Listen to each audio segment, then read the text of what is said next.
Hey everyone, Britta Albert here. If this is your first time here, I'm a spiritual transformational life coach. It's my goal for this channel to help you overcome the obstacles that are standing in the way of you living your best and most authentic life. In this video, we are continuing with the series Conversations with God. I like to play actual clips from the audiobook when I make these videos. The reason that I do that is because I want you to be able to hear for yourself and let the words resonate with you. I want them to be able to speak to you exactly where you're at. At the end is where I'll give my take on what we just listened to. And my goal is to give you a different perspective than what you might have taken away while you listened to this.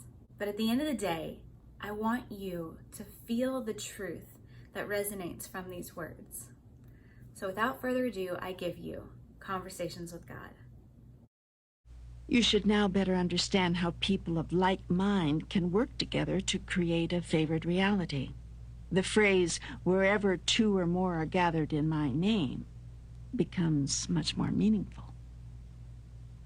Of course, when entire societies think a certain way, very often astonishing things happen, not all of them necessarily desirable. For instance, a society living in fear very often, actually, inevitably, produces in form that which it fears most.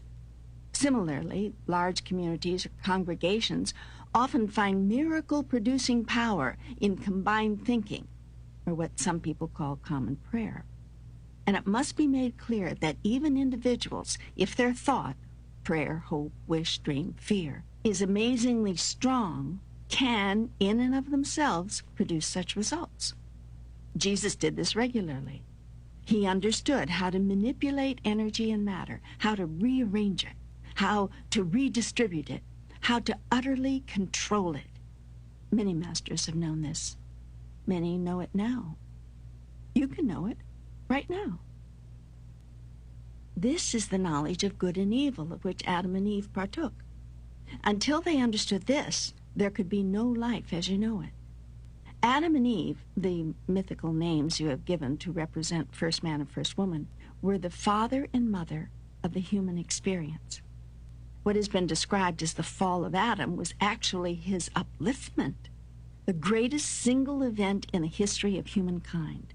For without it, the world of relativity would not exist.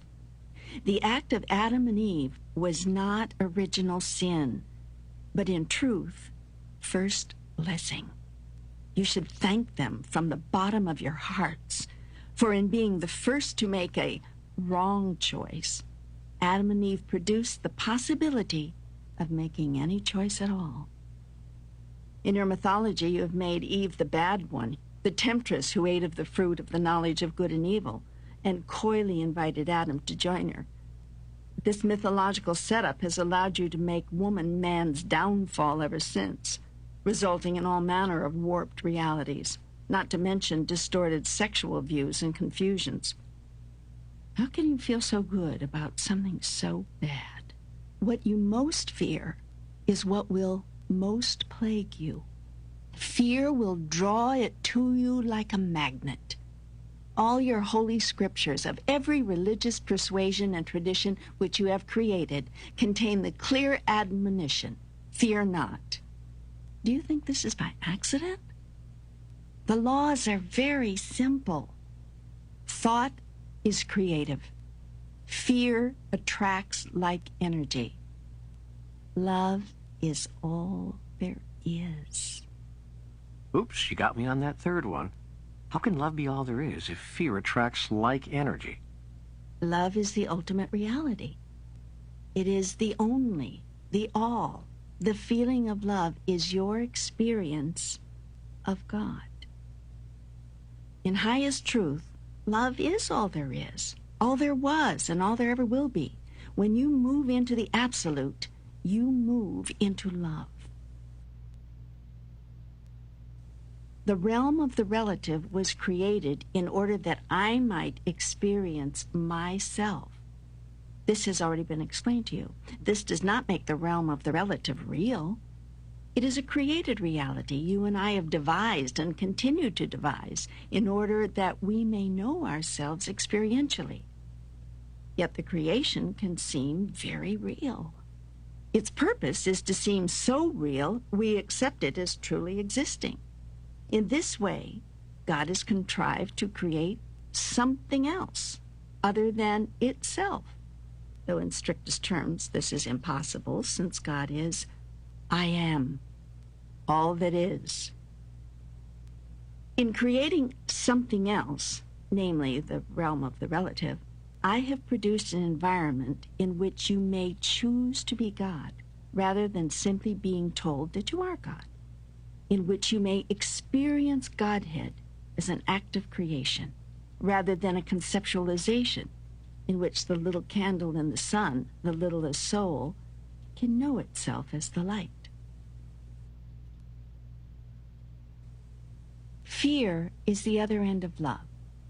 It is the primal polarity. In creating the realm of the relative, I first created the opposite of myself. Now, in the realm in which you live on the physical plane, there are only two places of being, fear and love. Thoughts rooted in fear will produce one kind of manifestation on the physical plane. Thoughts rooted in love will produce another.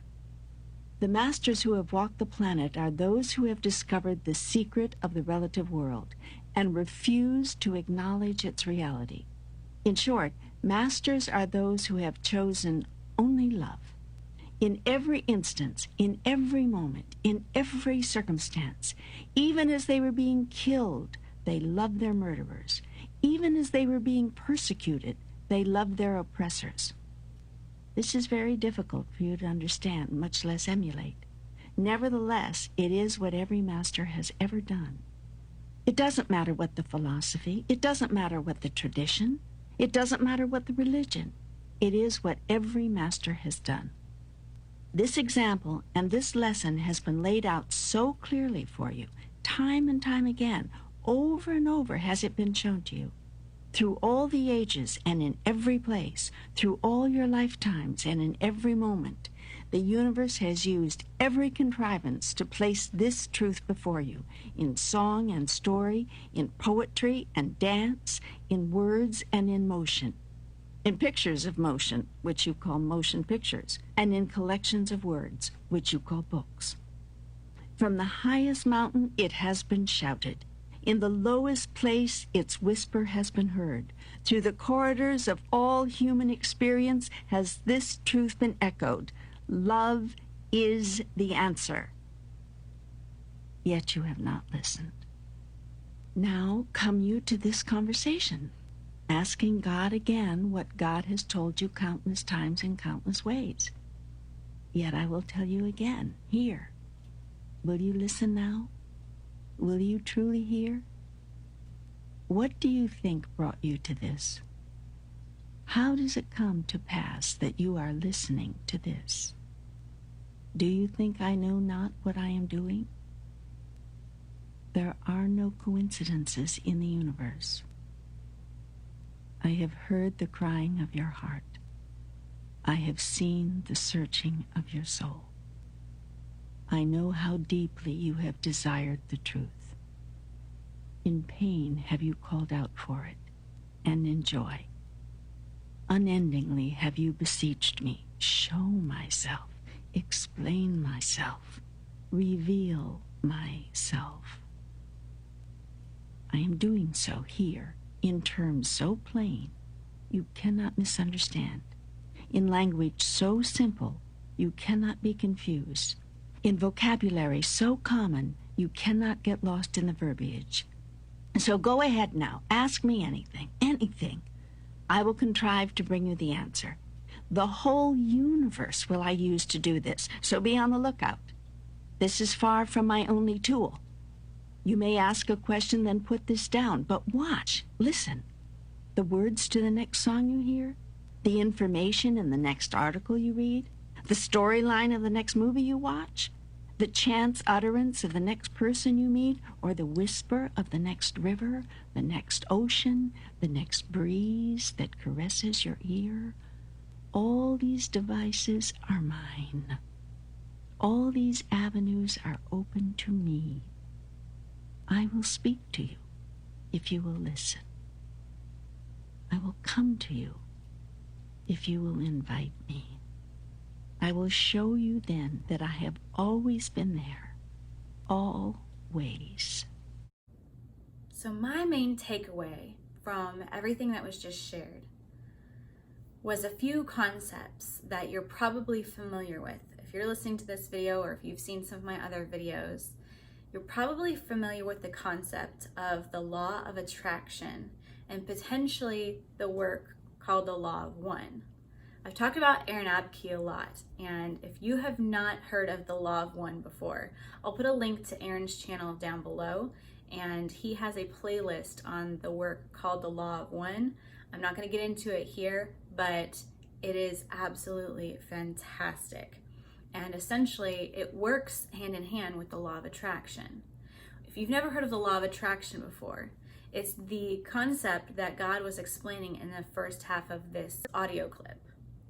And it talks about whatever you feel and you're putting out to the universe is what you'll attract. And especially, it's more potent when two or more are gathered in my name. So when God says, when two or more are gathered in my name, that astounding things can happen, and it's not always in the best interest of everyone. But simultaneously, a different group can witness and experience miracles. Because what one group is fearing, they're going to manifest, and they're going to draw that experience to them to participate and experience in this fear. It's like placing your order with the universe and saying, I would like this, and I would like this, and I would like this. Even if you say, I don't want this, or I don't want that. Think about the I want and I don't want as non-existent in the vocabulary of the universe. You simply say, this item that's fear, or this item that is love. And the universe doesn't know if you're saying you want it or if you don't want it. The universe will just send it to you. So if you're thinking about this fear-based scenario or situation, even if you're saying, I don't want this, I don't want this, I don't want this, the universe just hears, order this, order this, order this. They don't know if you want it or if you don't want it, but it's just sent to you because that's what you're ordering. Likewise, if you're believing and speaking love and truth, then that's what you will then receive. This is a concept that can be really frustrating when people are trying to manifest money specifically. Because when you're thinking about all the things that you want, I want money, I want financial independence, I want financial security, I want abundance, I want. Want tells the universe that you don't have. If you're wanting something, it means that you're lacking it. So therefore, you're going to receive more wanting. Because you're saying, I want this. Okay, here's more wanting. You don't want it. Okay, here's more wanting. It doesn't know. It's just, you're placing this order and it's fulfilling it. But if you say, I have abundance, then you'll receive more abundance. There are a lot of teachers out there who teach about the law of attraction. And I'm going to tell this to you, and I want you to really sit with it and think on this. If somebody is explaining the law of attraction and there is an underlying theme of judgment of yourself, judgment of others, you want to stay away from that. You can play in that if you want to, but it's not going to serve you nor anybody else. When you're in a place of judgment, i.e., beating yourself up because you're not thinking positively enough in this given circumstance, or I'm focusing too much on this thing and I'm not focusing enough on this way, and I need to do this and I need to do that, and you're going to continue to not achieve the life that you are telling yourself that you want. Because the more that you beat yourself up, the more that you have that negatively charged energy about it, the harder it's going to be to try to receive positive. Because you're not ordering the positive, you're ordering all of this negative, all of this judgment. So if you encounter somebody who teaches about the law of attraction, which Jesus actually does a lot, and there's a resonance of love and peace and grace and compassion, that's what you want to pay attention to. And that's where your ultimate freedom is going to come from. And that segues into the concepts of the law of one. When God was explaining these concepts to Neale, God was just speaking. God was just having a conversation. That's the whole point of these books, is conversations with God. It doesn't have to be this big formal ideology or belief system or subject for you to immerse yourself in and learn. You can. I'm just simply here to point out what God was talking about specifically with concepts that we are familiar with right now. So when it comes to the concepts of the law of one very simply is love. And it's the idea that everything comes back to love. And I want to take it something that you would not think would be love, because as God says, fear is the opposite of love, right? But if we take fear down to its most basic atom, if you will, take somebody who is lashing out in fear and they're showing you anger, and they're lashing out at you in anger and fear. Where's that coming from? Well, anger is always going to mask hurt, pain, some sort of pain, betrayal, lack of trust within, they've been let down by somebody else or they've let themselves down. It's going to mask insecurities, things that they beat themselves up for, things that they were been bullied about before. Anger is always going to mask pain. And so then what's behind the pain? And we move lower and lower and lower on this vibrational energy scale. And you'll find that there's fear, but behind the fear is lack of love. So if fear is lack of love, then that means that the desire, the ultimate desire, is to love and be loved, to be accepted, to be embraced fully as you are. No questions asked, no judgments placed. So behind the fear is ultimately love, because it's our true nature, which is the desire to love and be loved. It's how we're born into this world. It's how you look at a baby. What is the baby capable of? Loving and asking for love in return. That is a basic nature of who we are and what we truly are. That is a very simplified explanation of the concept of the law of one. So it's a natural transition once you really start to understand what the law of attraction is. You start to understand also the concepts of the law of one, and it'll naturally flow into the other, because you understand the concept that everything is love. And as God was saying, that the masters are the ones that understand that, and they see the love in everything. Because you can have compassion for somebody who's persecuting you. You can have compassion for somebody who's attacking you. You can have compassion for those who are attacking you specifically on social media because they don't subscribe to your belief systems and they're fearful of what you're saying because they're not at the place that you're at. They haven't overcome the things that you've overcome, and the things that you're saying just outright scare them because they're not able to accept that yet, and so they're lashing out at anger. I know there's somebody watching this who, that's you.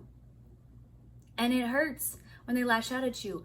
But as you become a master of your own journey, you can look at that person and you can love them and not be triggered by the things that they say. Not be triggered if they try to destroy your life, if they try to discredit you, if they try to make you out to look like a fool. It doesn't change who you are, and it doesn't change the truth that you have gained on your journey and what's important to you.